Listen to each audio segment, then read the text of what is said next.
Se lo acabo de enviar. Ok.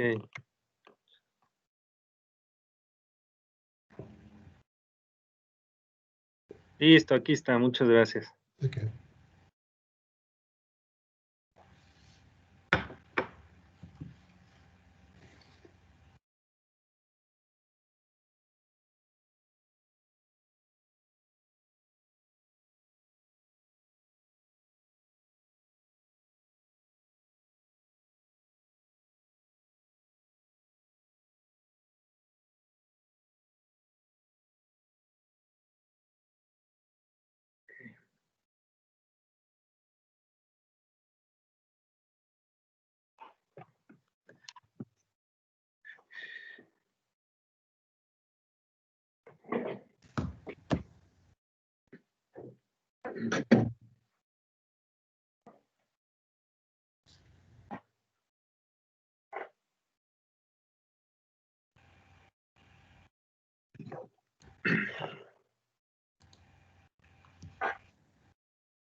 Y me decía la maestra Verónica que ya anteriormente había estado en VM dando clases, ¿verdad, maestro?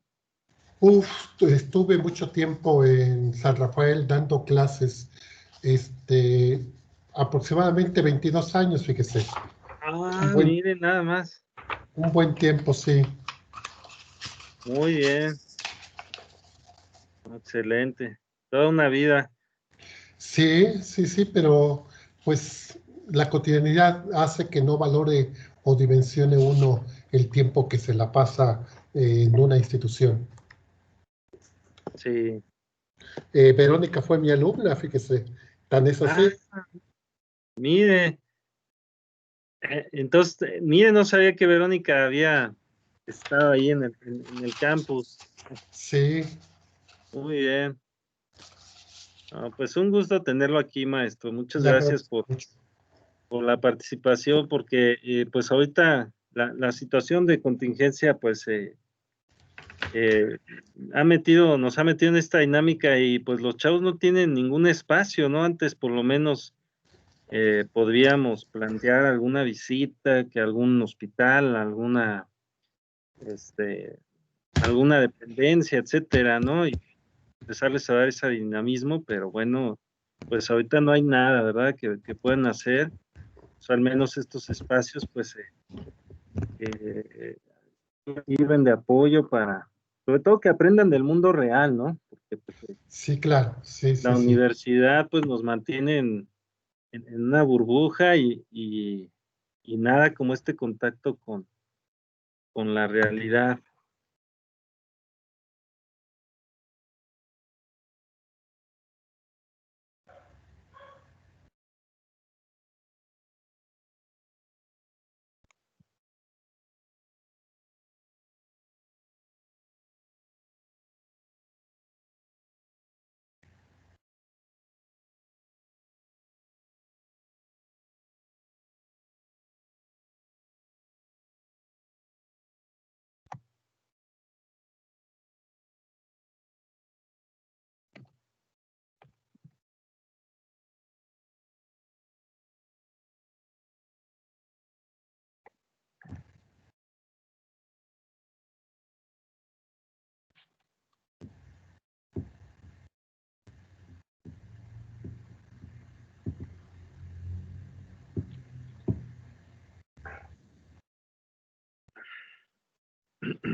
¿De qué semestre son los alumnos?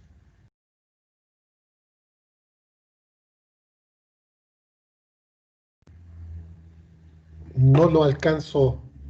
Creo que está apagado su micrófono. Perdón, maestro, sí. Tenemos principalmente primero, tercer semestre y pues la invitación se extendió a todos los alumnos, a todas Vaya. las generaciones. y también alumnos de lo que son LX o ejecutiva y Ah, público en general. Así los es, ejecutivas, sí. sí, correcto.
Bueno, pues muy bien, pues muy buenas tardes a todos los asistentes a nombre de la Universidad del Valle de México y la Coordinación de Psicología de Campus San Rafael. Pues nos complace el día de hoy presentarles al maestro Francisco Varela. Como tal, el maestro José Francisco Varela Guerra, pues es licenciado en psicología, maestro en ciencias de la educación y cuenta con 35 años de experiencia docente en los niveles de licenciatura y posgrado. Ha sido profesor investigador en la Universidad Pedagógica Nacional y asesor de proyectos de investigación de profesores normalistas. Como tal, ha participado como instructor y facilitador, pues en diferentes cursos de actualización y formación docente en instituciones de educación superior, públicas y privadas. Actualmente es profesor de tiempo completo en la Unidad 96 de Ciudad de México Norte y es asesor y director de tesis de cerca de 150 trabajos excepcionales. También es coordinador de la misma unidad de las carreras escolarizadas, Unidad 96, y es coordinador del programa de acompañamiento para alumnos que requieren apoyo psicológico y acompañamiento grupal. Como tal, también cuenta con varios años de experiencia en la terapia individual y de pareja, con enfoque en relaciones objetales. Entonces, agradecemos mucho la presencia del día de hoy, maestro. El día de hoy, pues, se estará dando la conferencia titulada Intervención en Crisis y Duelo ante la pandemia de COVID-19. Tema, pues, por demás relevante frente a la situación actual que estamos viviendo y que sin duda, pues, el papel del psicólogo, de la psicóloga ha venido a ser bastante relevante pues en estas situaciones en donde pues la salud mental, física de la población en general pues se ha visto afectada, ¿no? La información que empieza ya a surgir pues en los diferentes ámbitos con los diferentes profesionales que nos van compartiendo sus experiencias, pues está siendo muy interesante también en el campo de la psicología, ¿no? Así como en todas las demás disciplinas, pues nos ha llevado a vivir cambios. Pues sin más que decir, adelante, maestro. Muchas gracias. Buena tarde a todos. Les agradezco a la Universidad del Valle de México la invitación para poder participar y estar con ustedes en esta ponencia que me invitaron a impartirles. Hablar de lo que es intervención en crisis y duelo ante la pandemia del COVID-19 implica tener que hacer, me voy a ver precisado, hacer una división entre lo que es intervención en crisis y lo que sería el duelo, como una manera de que ustedes puedan separar y a la vez articular lo que es el tema en sí. El 21 de marzo de este año, hace un poquito, un día más que hoy, hace 7 meses, nos vimos precisados a tener que confinarnos por la aparición del COVID-19. En realidad, si ustedes recordarán esa fecha, no dimensionábamos la gravedad del problema de salud pública que se nos avecinaba.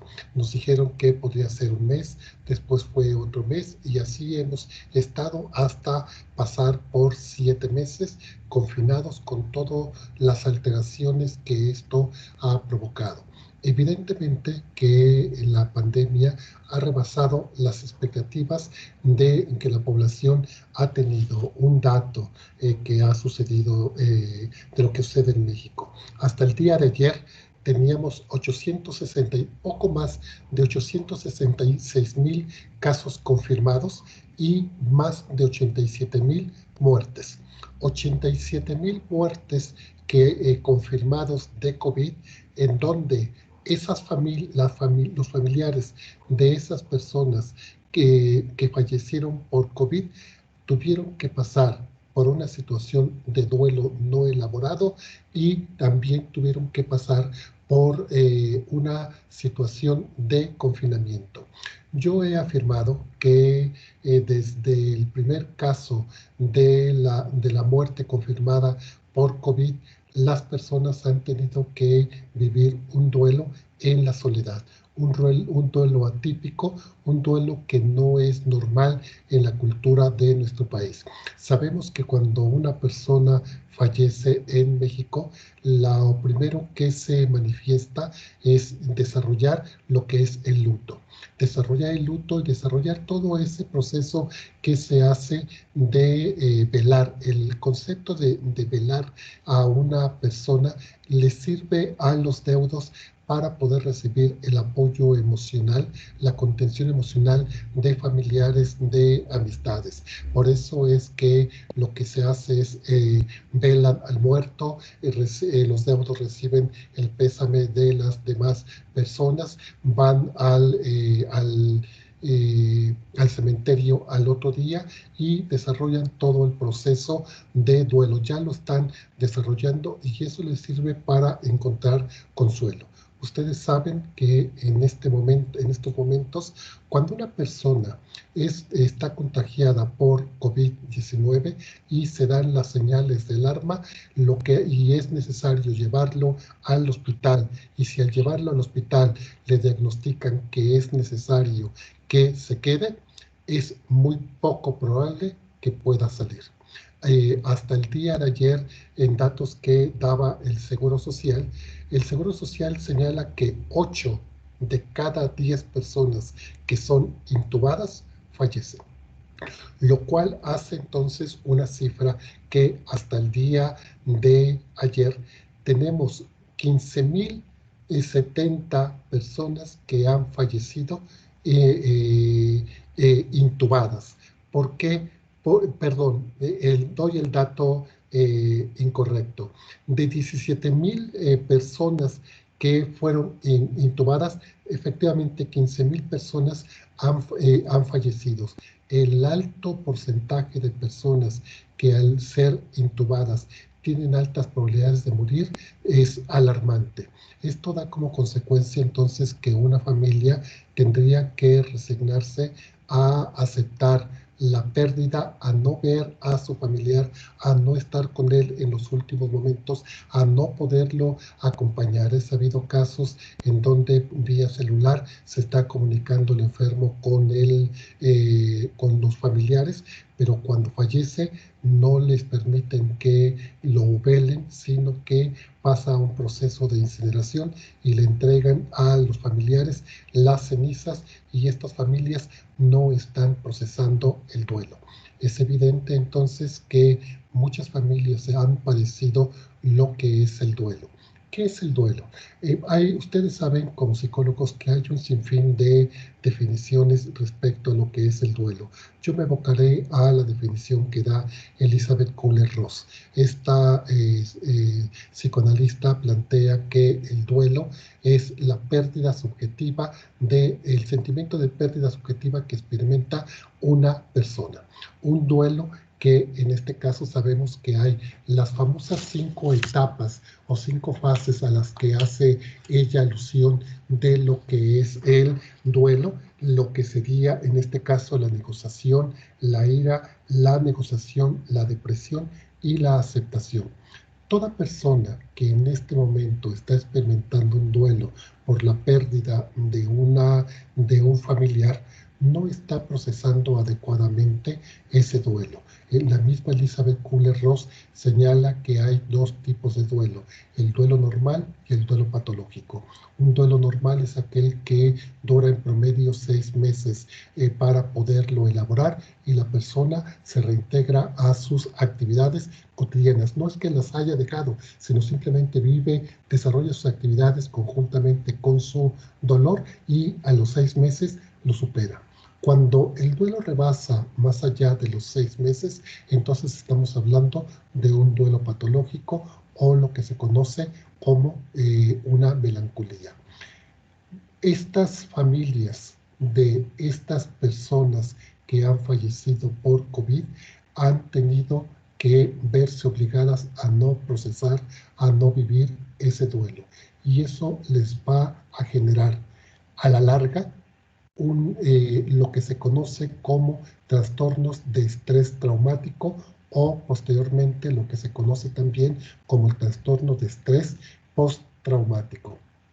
Se prevé por parte de la Organización Mundial de la Salud que en el momento en que la población pueda salir del desconfinamiento, cerca del 40% de la población mundial experimentará los síntomas del trastorno de estrés postraumático, lo cual implica que habrá un alto porcentaje de personas que requieran terapia. Pero también nosotros sabemos que no todas las personas ni creen en la psicología o recurren a otras alternativas, al sacerdote, al hechicero, a la enfermera, al maestro de grupo para tratar de solucionar o de paliar su pena. Entonces, en estas circunstancias de esta pandemia que nosotros estamos padeciendo, podemos observar cómo muchas personas han visto fallecer a familiares cercanos, al esposo, al hermano, al tío, al abuelo, al papá, o han fallecido personas cercanas a nuestra comunidad. Y el miedo se va alojando en la persona. Y entonces se está experimentando, se está viviendo este duelo de manera intensa, y es ahí donde un duelo no resuelto, un duelo no elaborado, puede generar situaciones de crisis. Hablar de crisis es la respuesta que el organismo emite ante un desequilibrio psicológico que se va a reflejar en alteraciones de tipo conductual, de tipo cognitivo, de tipo emocional, de tipo fisiológico. Hoy hemos visto, podemos observar que los efectos del confinamiento están haciendo estragos en la población.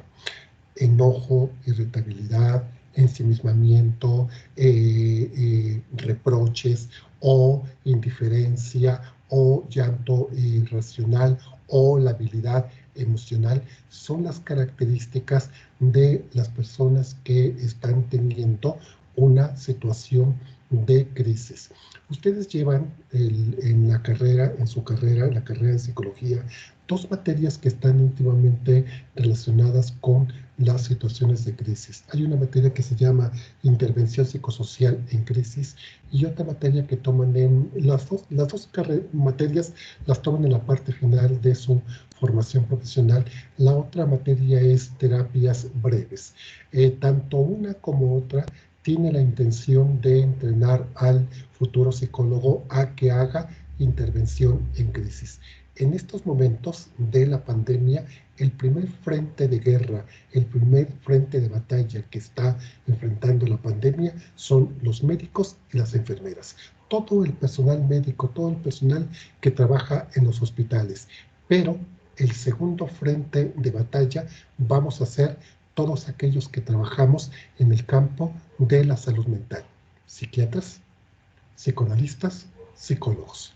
De hecho, les puedo yo señalar que he observado un incremento en la demanda de atención psicológica, tanto individual como de pareja. He observado, por ejemplo, cómo se han incrementado los conflictos de pareja, cómo se ha incrementado la neurosis entre las personas, porque si nosotros vemos y tratamos de hacer un corte de quiénes son los más afectados en estos momentos por este confinamiento de 7 meses que tenemos, en principio son los niños. Después vienen siendo las mamás que ha sido invadido su espacio porque ahora todos estamos en casa y ella no puede realizar sus actividades normales. Después viene siendo lo que son los jóvenes porque están desesperados por no salir y ahora vienen siendo las parejas. Un alto porcentaje de personas solicitan terapia, aunque sea de manera virtual, porque o tienen rompimiento, o tienen conflictos, o hay agresión. Se ha incrementado también como producto de esta pandemia la ingesta del alcohol, la ingesta de tabaco, la violencia doméstica. Y todo esto está haciendo crisis en la estructura familiar.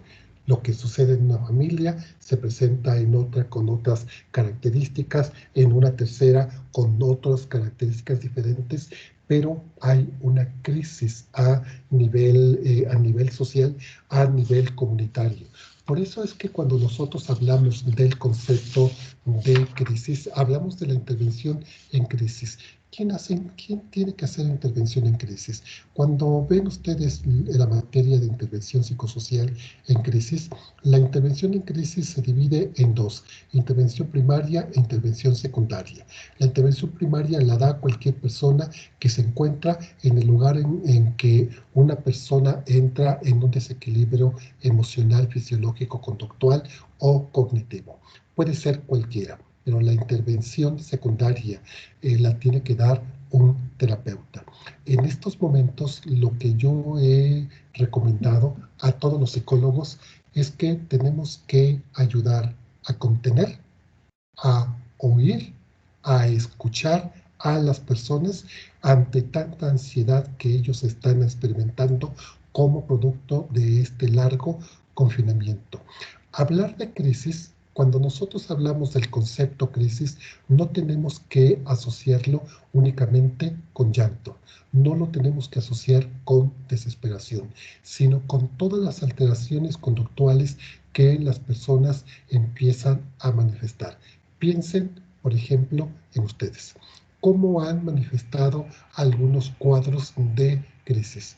Insomnio, falta de apetito o exceso de ingesta de alimento, alteración en los estados del sueño, irritabilidad, enojo, aislamiento, negación, rechazo, labilidad emocional, indiferencia, indolencia, descuido en el aspecto personal.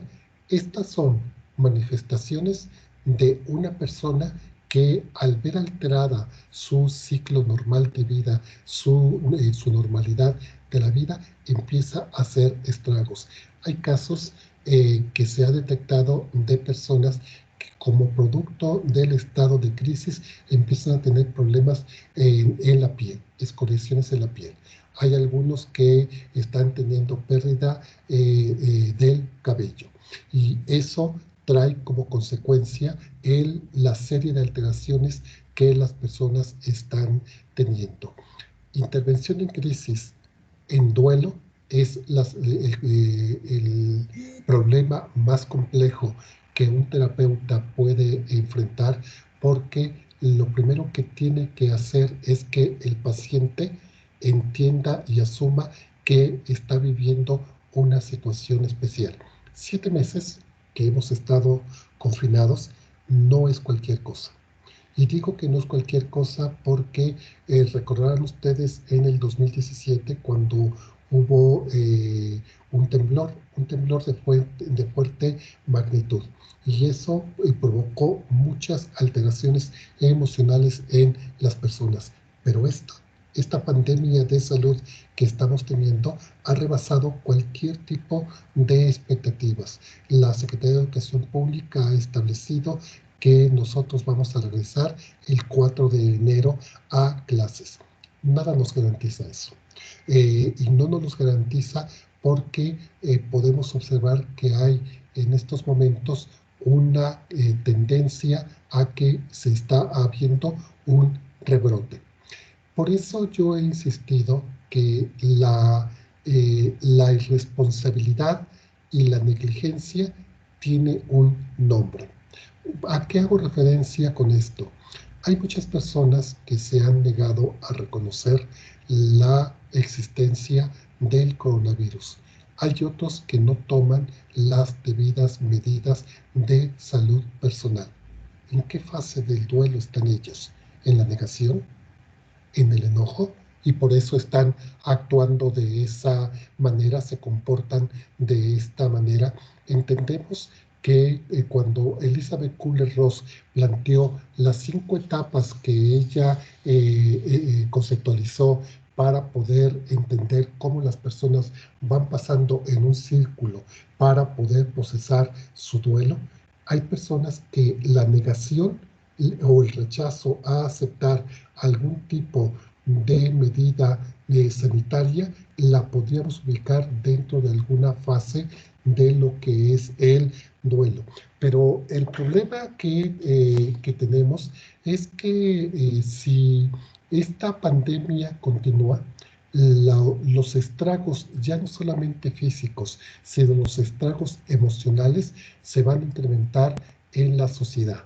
Mientras nosotros no entendamos que el duelo no lo estamos procesando adecuadamente, no vamos a saber qué es lo que está sucediendo. Les planteo la siguiente situación. Y eso ustedes lo pueden ver, ojalá y no lo hayan vivido en carne propia, pero cuando se detecta que una persona está infectada por el coronavirus, la familia no dice nada. La familia lo niega, la familia lo oculta. Y la pregunta es ¿por qué?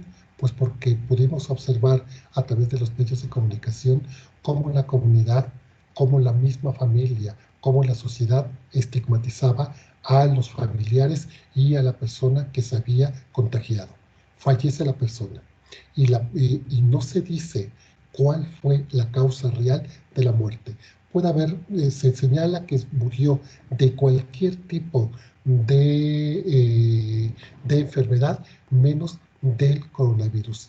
La negación es parte del proceso de un duelo. Y cuando una persona se estaciona en algunas de las fases de este duelo, entonces va a ser muy difícil que pueda estar avanzando. Estas más de 87,000 defunciones que hemos tenido en nuestro país ha dejado estragos seguramente en todas esas familias porque tienen que callar su duelo, lo tienen que rumiar, no lo han procesado, no lo han elaborado. En el ámbito de la psicología sabemos que para que una persona pueda avanzar, tiene que primero hacer catarsis y con el paso del tiempo tendrá que hacer abreacción. La catarsis es la emisión de los sentimientos que están asociados con una situación que genera dolor.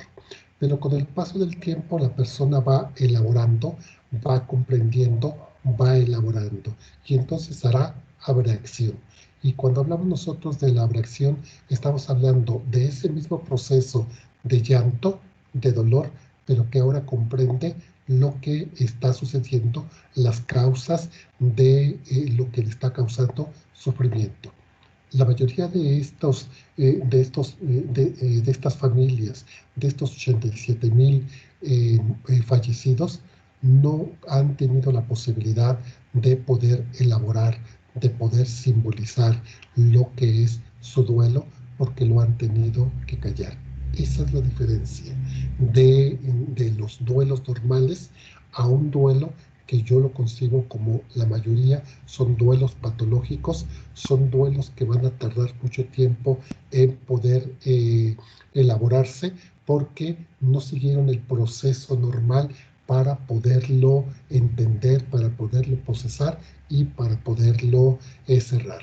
Las escenas que en los meses de abril y mayo fundamentalmente observamos de personas que fallecían, que sacaban fotografías o imágenes, videos donde iban sacando de una casa a una persona encapsulada o llegaban al hospital y con todas las medidas sanitarias, los enfermeros y los médicos quedaron grabados en muchas personas. Ustedes pudieron saber de lo que sucedió en la zona de Ecatepec, las Américas, donde en la desesperación las personas se saltaron las vallas, las rejas de ese hospital y entraron a ver a sus enfermos, abrieron las bolsas en donde ya estaban selladas los muertos y se expusieron.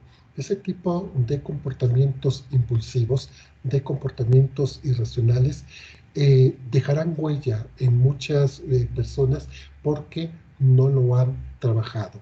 Es ahí donde radica la importancia del papel del psicólogo. ¿Qué hemos hecho nosotros, como ustedes, como estudiantes de psicología?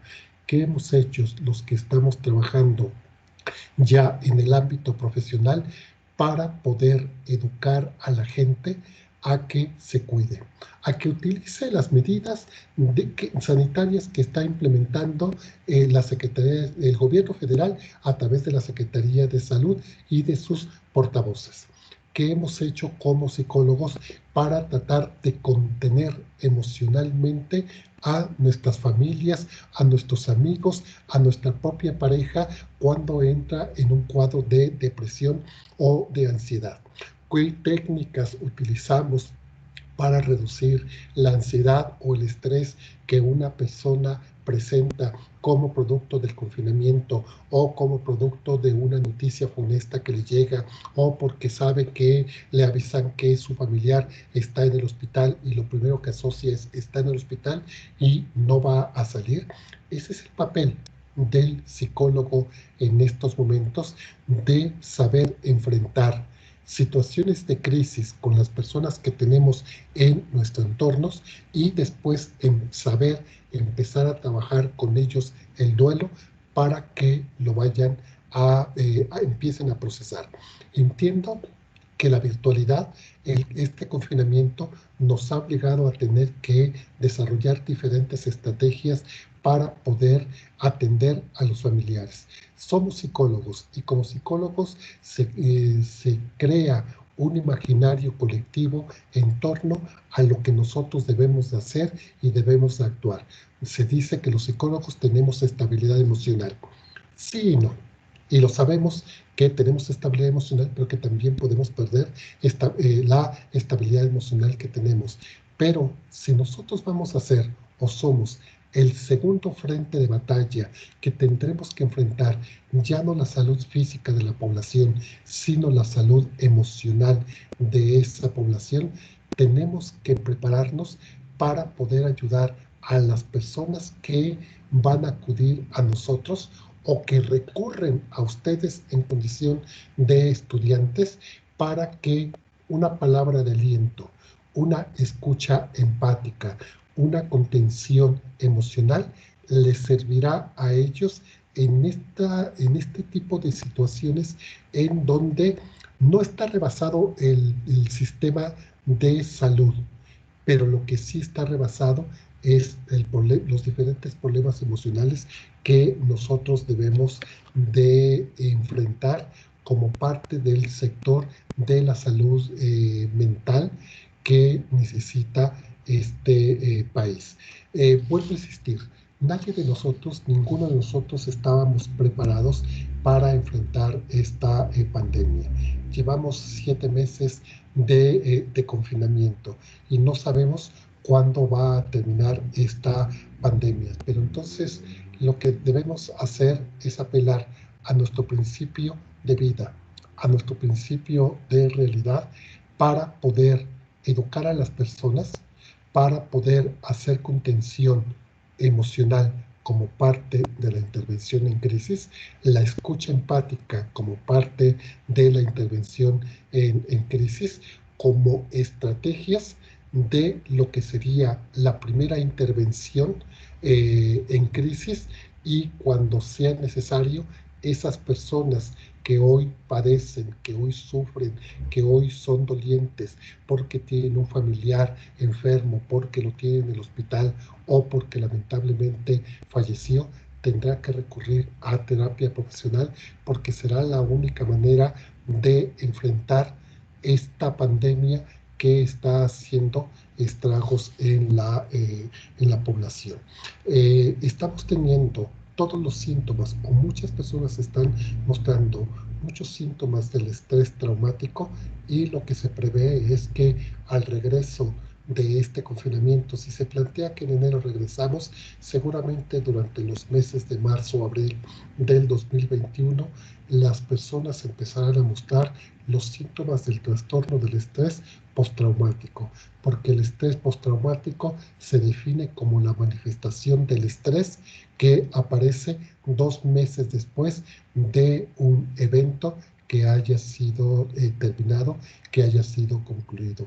Así que tenemos una fuerte demanda, una fuerte presión los psicólogos, ustedes, psicólogos en formación, nosotros que ya tenemos algún tiempo en el ámbito profesional, para tratar de ayudar, de escuchar, de contener, de dar una palabra de aliento a las personas como una manera de hacer esa contención, esa intervención en crisis que es fundamental en estos momentos en donde hay una crisis de salud física y también hay una crisis de salud mental.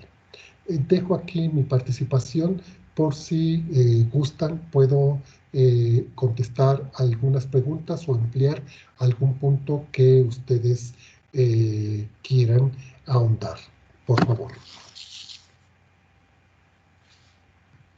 Muy bien, muchas gracias, maestro Francisco.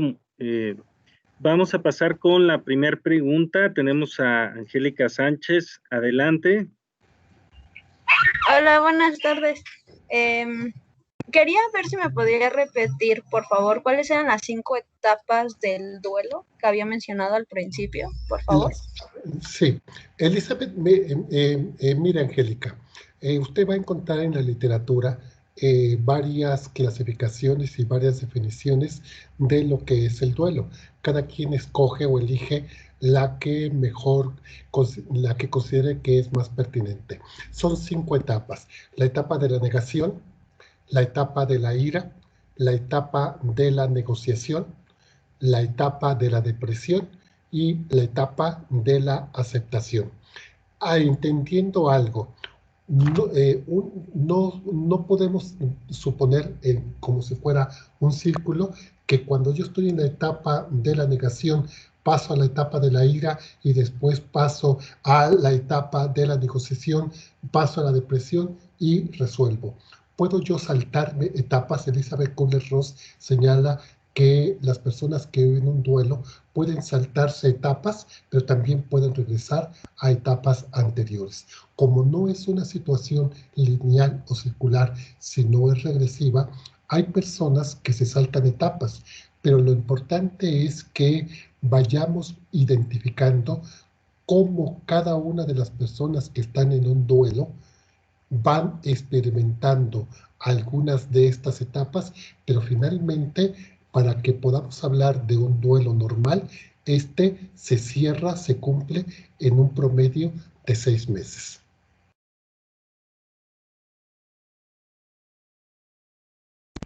Ok, muchas gracias, Muchas maestra. gracias por su atención. Digo, por su ¿De qué, Angélica? Para servirle. Muy bien, bueno, vamos con la siguiente pregunta. Emily, adelante. Hola, buenas tardes. Hola, Emily. Yo tengo una duda acerca de nosotros como población que está viviendo esto y como psicólogos en forma alternativa para nosotros prepararnos individualmente y posteriormente, pues, como usted mencionaba, para ayudar a la población. Mire, Emily, ustedes están estudiando psicología. Un estudiante de psicología que estudia la psique humana, los procesos mentales que las personas experimentan, nos va a permitir saber cuáles son las reacciones emocionales que provocan un desequilibrio de este tipo. Es decir, la pandemia ha generado miedo, ansiedad, depresión, temor por la muerte. Lo podemos entender en los demás, lo tenemos que entender en nosotros. El que un psicólogo esté estudiando esta carrera le debe de permitir tener una mayor fortaleza mental. ¿Cómo se adquiere la fortaleza mental? Entendiendo las causas que originan un problema y las consecuencias que se pueden derivar, pero también las diferentes alternativas que se pueden hacer. Yo recomiendo a los estudiantes de psicología, en la Universidad Pedagógica Nacional, yo les recomiendo que tenemos que aprender a ser empáticos con las personas. Y cuando digo a ser empáticos, no es decir me pongo en los zapatos del otro, sino me sincronizo emocionalmente con la otra persona para que cuando me plantee a mí una problemática, yo sea receptivo emocionalmente. Lo oigo. Si él ya de entrada me está pidiendo un consejo o se acerca a mí para plantear una problemática, entonces yo me veo en la obligación de desarrollar la escucha empática y de darle una orientación, de tranquilizarlo. No le puedo decir, todo está bien, no te preocupes, porque no todo está bien y pues está preocupado, sino simplemente yo lo escucho y le doy una orientación. Si yo tengo claridad de lo que está sucediendo, de las reacciones emocionales que las personas están sufriendo y que están experimentando, eso me va a dar a mí la seguridad y la estabilidad que yo necesito para poder apoyar a los otros. Entiendo que también nosotros nos sentimos temerosos, nos sentimos miedo, sentimos ansiedad, seres humanos como cualquier otro.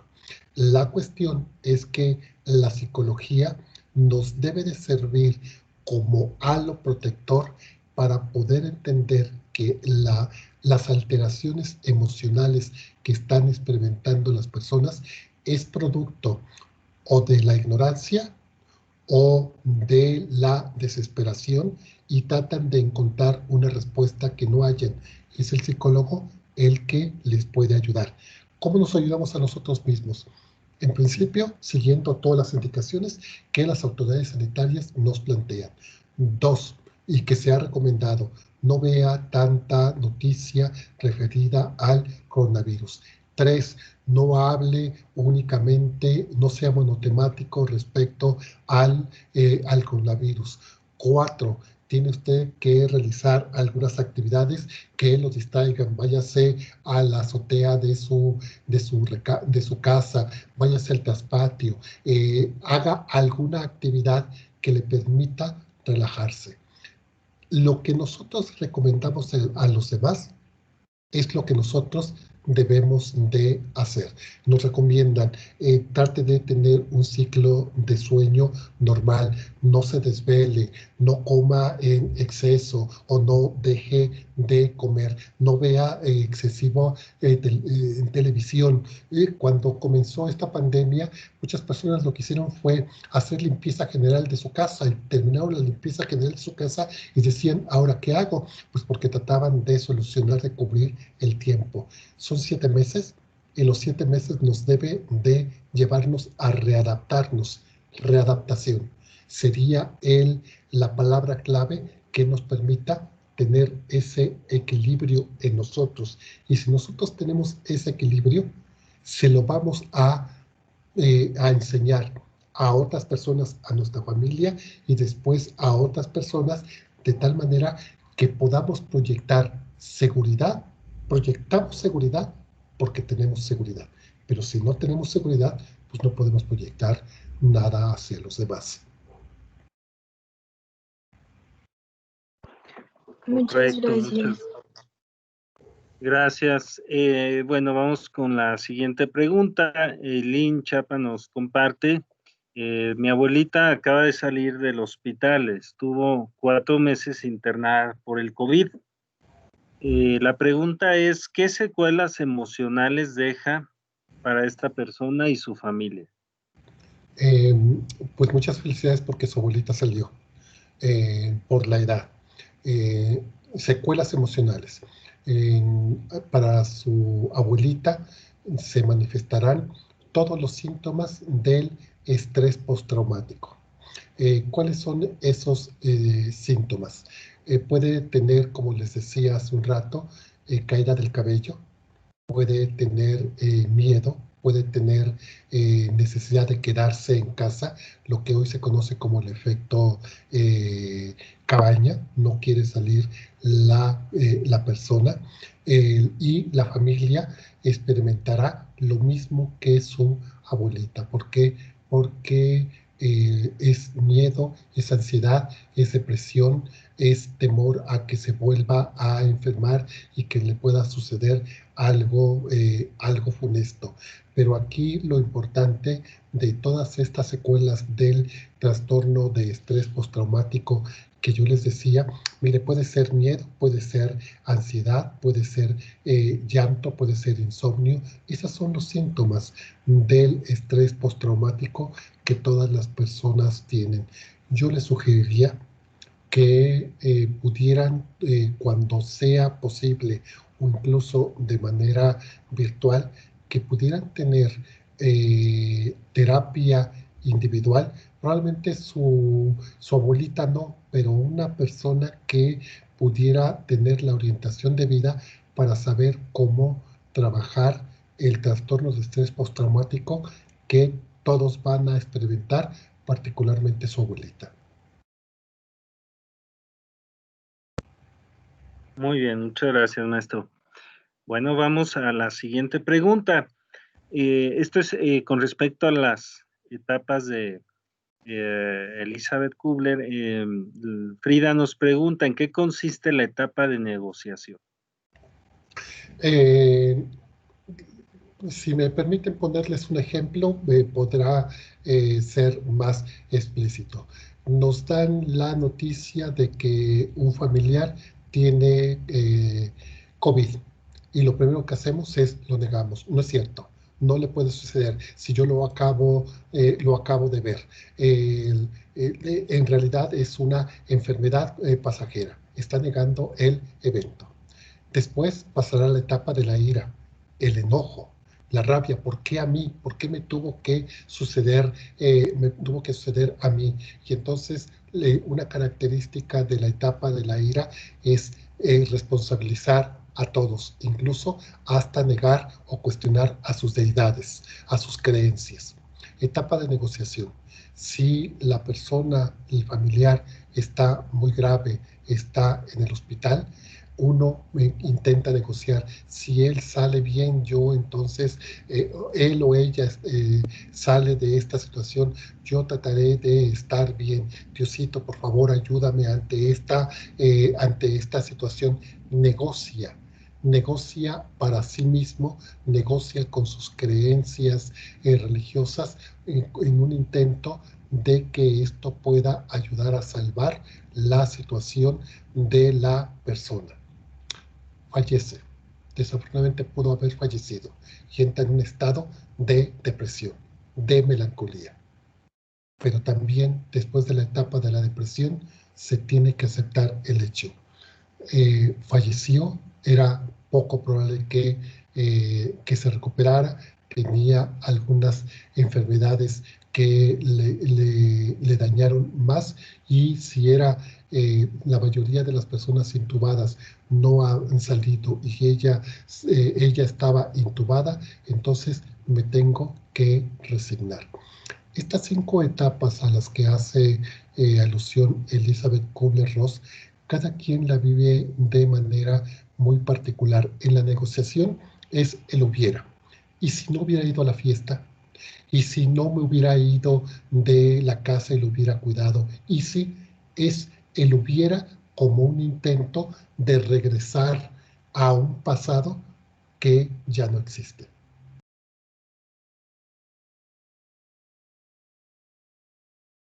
Muy bien, muchas gracias. Bueno, vamos con la siguiente pregunta de Marcos Belmont. Adelante. Sí, buenas tardes, señor Francisco. ¿Qué tal? Buenas tardes. Yo viví una situación muy cercana con un amigo que falleció y tengo mucha cercanía con su familia. Entonces falleció por COVID, falleció en su casa y pues obviamente vivirlo pues es bien complicado, ¿no? Porque en esos momentos, a pesar de que te acerques a la familia, yo creo que ni tienes oportunidad de acercarte a la familia por lo mal que están. Entonces, pues en estas semanas posteriores, he tratado de abordar, la verdad, a la familia porque son amigos. Entonces, la pregunta es, ¿usted cómo abordaría en esta situación, ¿cómo los podría guiar para que acudan a terapia, incluso para darles aliento? Porque pues, es una situación pues, algo tensa. ¿Con quién tengo el gusto, perdón? Marcos, Marcos. Marcos, mire, yo recomiendo lo siguiente. Están viviendo su duelo esta familia. Falleció este familiar. Lo que yo he recomendado es, no podemos ir a verlos, no podemos ir a darles un abrazo, a darles un saludo, pero sí podemos hacer una llamada telefónica o mandar un mensaje y dándole las condolencias, mandándoles un fuerte abrazo, mandándoles un beso solidario, y que cuando lo que necesiten, ahí estará uno. Usted sabe, Marcos, que no funciona un proceso terapéutico si la persona no lo solicita. Se asiste a terapia cuando la persona reconoce que es incapaz de dar respuesta con sus propios recursos a un problema determinado. Entonces, lo que yo recomiendo es, y eso lo he establecido siempre en los procesos terapéuticos que yo conduzco. Cuando la persona quiere un proceso terapéutico, me tiene que mandar un mensaje por WhatsApp. No acepto que me hagan cita los familiares porque sé que esa persona probablemente no quiera ir y que sea obligada o que sea inducida. Entonces, la persona cuando me escribe es porque reconoce la necesidad de asistir a terapia y entonces yo hago el trato con ellos. Pero en este caso, lo recomendable es que usted esté presente con un saludo de vez en vez, de vez en cuando, y que recomiende que cualquier tipo de ayuda que ellos requieran, con toda confianza pueden acercarse a usted. Puede recomendarles el proceso terapéutico, pero no lo van a aceptar porque están en la negación de la muerte de su familiar. Pero si ellos saben que usted estudia psicología, no dude que le pedirán que les recomiende a alguien, porque en el momento en que pidan la ayuda es el reconocimiento a que son incapaces de procesar su duelo, de poder afrontar esa dificultad de la pérdida de familiar, y entonces recurrirán a un terapeuta. ok, y esta etapa donde ellos aceptan, ¿cómo se llama? ¿Aceptación? Es la última, la etapa de la aceptación, pero en realidad, por el tiempo que usted me dice, todavía no están en esa etapa de la aceptación. Pueden estar en la etapa de la ira o de la depresión. Sí, sí, claro. Pues muchas gracias, señor Francisco. Para servirle. Muy bien, bueno, pasamos a la siguiente pregunta de Arely Janet Juárez. Adelante. ¿Qué tal? Buenas noches a todos. Hola, ¿qué tal? Pues mi pregunta está un poquito encaminada, es muy similar a la de mi anterior compañero. Sin embargo, a mí me gustaría saber a usted con su experiencia bueno, con la experiencia que tiene como psicólogo, ¿cuál es el mejor modelo de intervención? Obviamente nos encontramos en una situación de crisis y me gustaría cuál es el modelo que usted recomienda. Le cuento un poquito como el contexto. En la empresa que estoy trabajando, obviamente trabajamos en el área de recursos humanos, sin embargo, hay varios trabajadores que se encuentran como en una situación difícil justamente de duelo. Entonces, mi pregunta justamente es como de esa parte, ¿cuál es el mejor modelo o cuál es el modelo más favorable ahorita para esta situación? Bueno, le debería que la estrategia de intervención depende de la formación que cada uno tenga o de lo que considere que es más pertinente. Yo, por ejemplo, me manejo bajo el modelo psicodinámico de las relaciones objetales. Parto de que la problemática que una persona tenga está en función al tipo de relaciones familiares que estableció. Parto de ese modelo, de esa escuela de pensamiento de la psicología. Pero ahora, en la cuestión de la estrategia de intervención, yo siempre he establecido la estrategia de la confrontación, interpretación y confrontación. Obtengo la información del caso, la interpreto y confronto a la persona. Y me han dicho, es que es muy fuerte la manera en cómo tú lo abordas. Eso me lo dicen los estudiantes de psicología. Y yo digo, no, es que a la persona la tenemos que ubicar en su principio de realidad para que no se evada. Y le pongo un ejemplo.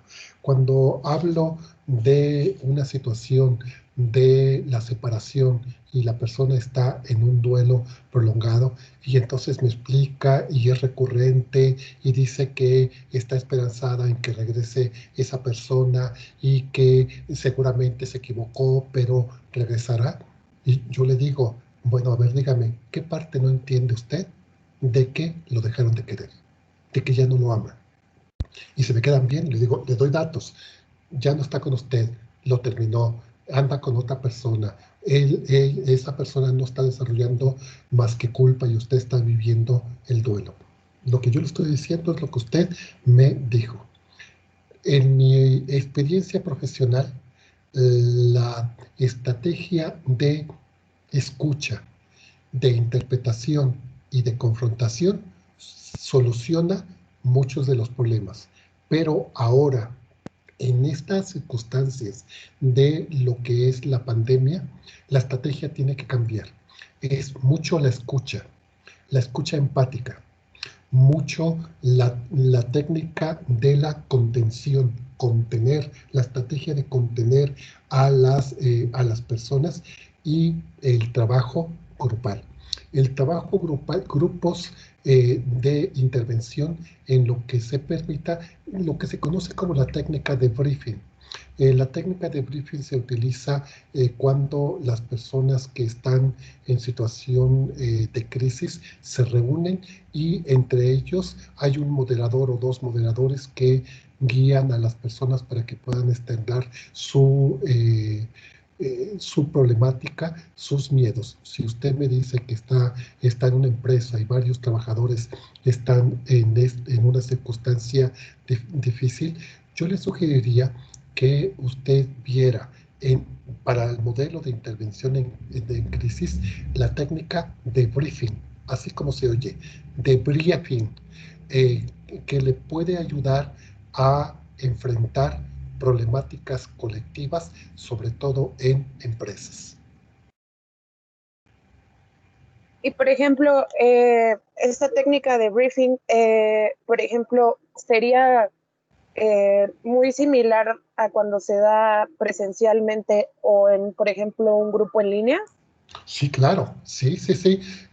Yo le estoy proponiendo o le recomiendo la técnica de briefing porque en la Universidad Pedagógica nosotros estamos trabajando con alumnos, grupos de alumnos, de manera virtual hacemos la técnica de briefing y ahora lo ampliamos ya con docentes y con administrativos y entonces hacemos grupos pequeños de 10 personas, 2 moderadores y 8 integrantes y de manera virtual lo que hacemos es externamos, manejamos las situaciones como si fuera una terapia grupal, pero solo utilizando la técnica de briefing, insisto, de manera virtual. Perfecto, muchas gracias, profesor. Para servirle. Muy bien, vamos con la siguiente pregunta. Adelante, Miguel Ángel Moctezuma. Hola, buenas noches. ¿Qué tal? Yo tengo una duda con respecto al ejemplo que dio hace 2 preguntas. ¿Usted qué consejo daría a una familia que está en la etapa de ira? Mire, como es parte del proceso de un duelo, lo importante cuando está en la etapa de ira es escuchar, no emitir comentario alguno. Está enojada, está rabiosa, está maldiciendo, dice palabras altisonantes, entendiendo que es una etapa y que va a pasar y que primero fue el shock de la noticia, el llanto, la negación y ahora está en la etapa de la ira. Está enojada, maldice, responsabiliza y entonces es solamente escuchar. Esa familia no está en capacidad de entender razonamiento alguno, porque es puro enojo, es puro corazón, puro sentimiento. Pero entendemos que eso va a pasar. Es solamente estar presente, únicamente estar presente, hacer acompañamiento sin emitir juicio.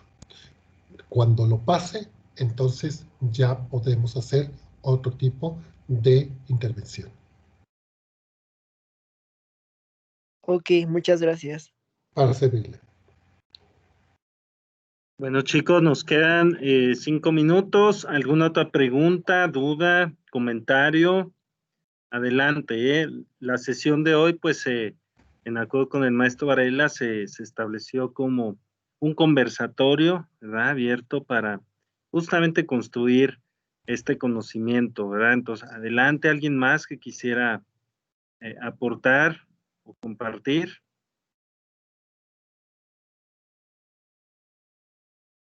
Adelante, Uriel. Muy buenas tardes, profesor Varela, ¿cómo es? Hola, ¿qué tal? Buenas tardes.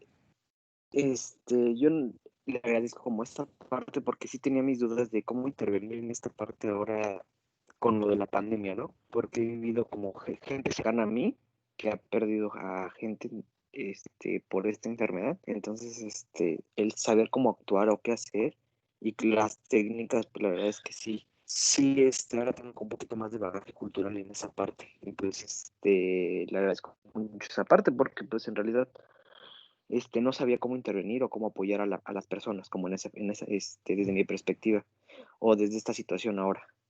Ok. Espero que le haya servido, Uriel. Muy bien, también tenemos a Pablo Roel. Adelante. Tengo incluso la pregunta de Pablo Roel, la escribió. Pablo, ¿la quiere decir o le contesto de una vez?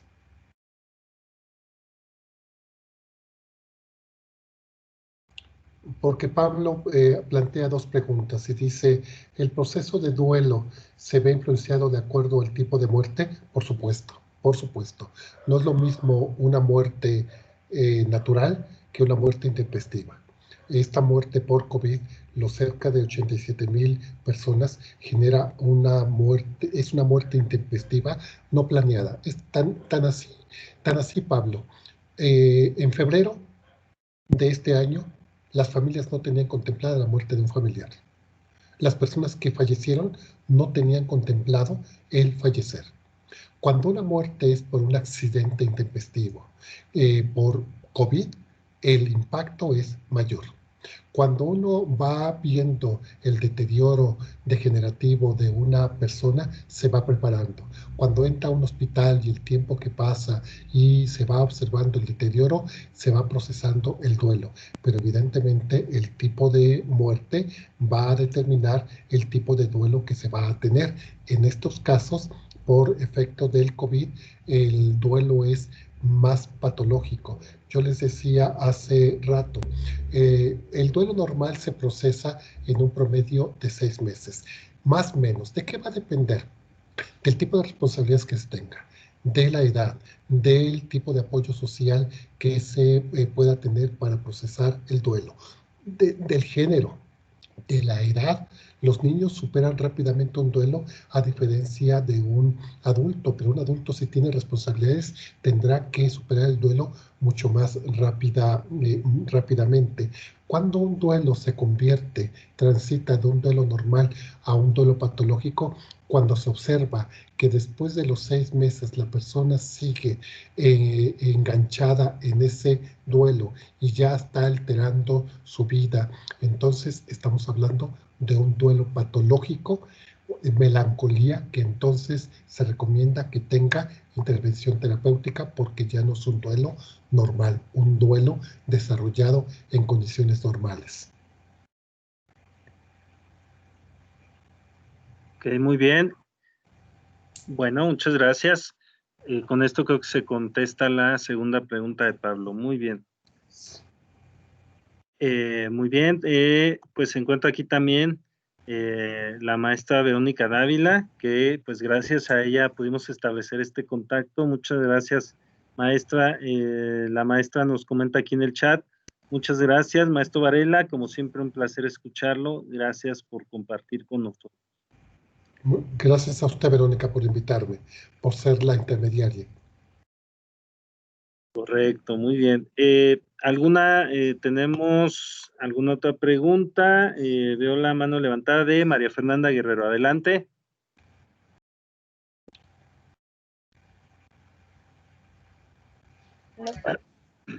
Ya, profe, perdón, no podía prender mi micrófono.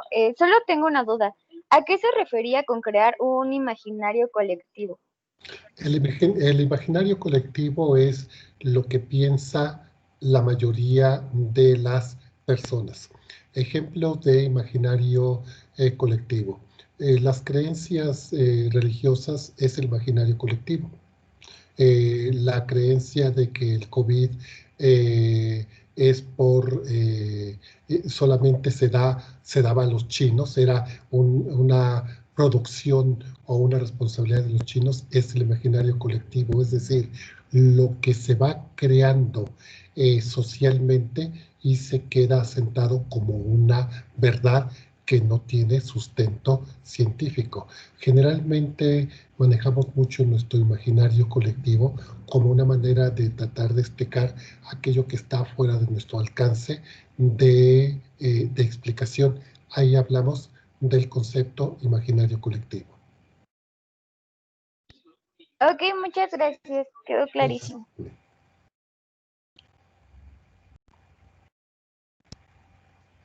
No, pues tenemos alguna otra pregunta, chicas, chicos.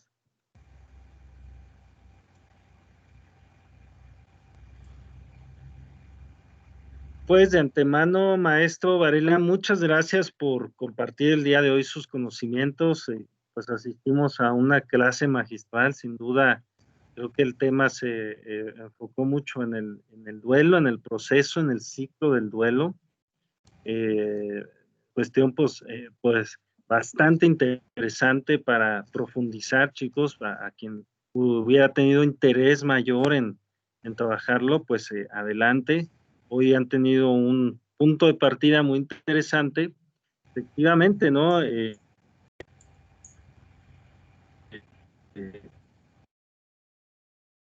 el futuro enfrentaremos pues de una edad mucho mayor.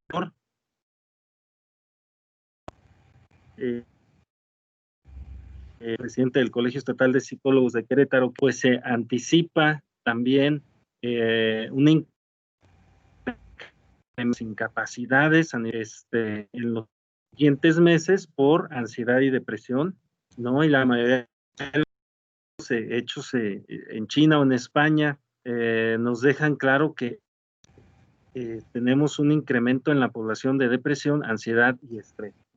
Muy a colación de lo que está sucediendo en las empresas y pues afortunadamente de la nueva entrada de la norma 35 que está abordando esta situación del bienestar y la disminución de los riesgos psicosociales en los trabajadores, pues va a haber mucho trabajo para el psicólogo, la psicóloga en muchos ámbitos, como bien lo decía el maestro Francisco, pues la demanda del servicio se está incrementando y pues qué importante es que vayamos también nosotros actualizándonos y teniendo todas las herramientas para poder ejercer pues nuestra función adecuadamente, con ética, con esmero, con pasión y con todo el cuidado, ¿no? Pues maestro, muchas gracias de nueva cuenta por el espacio. Esperemos posteriormente tener más actividades en conjunto y les agradezco también a todos los asistentes haberse dado este tiempo para, pues, el día de hoy asistir y aprender un poquito más de este. Bueno, pues muchas gracias. Muy buena tarde a todos. Nos estamos viendo. Hasta luego. Gracias. Hasta luego. Gracias. Muchas gracias. Gracias, hasta luego. Adiós. Gracias, profe. Vale, Varela, un gusto saber de usted. Gracias, hasta luego, buena tarde.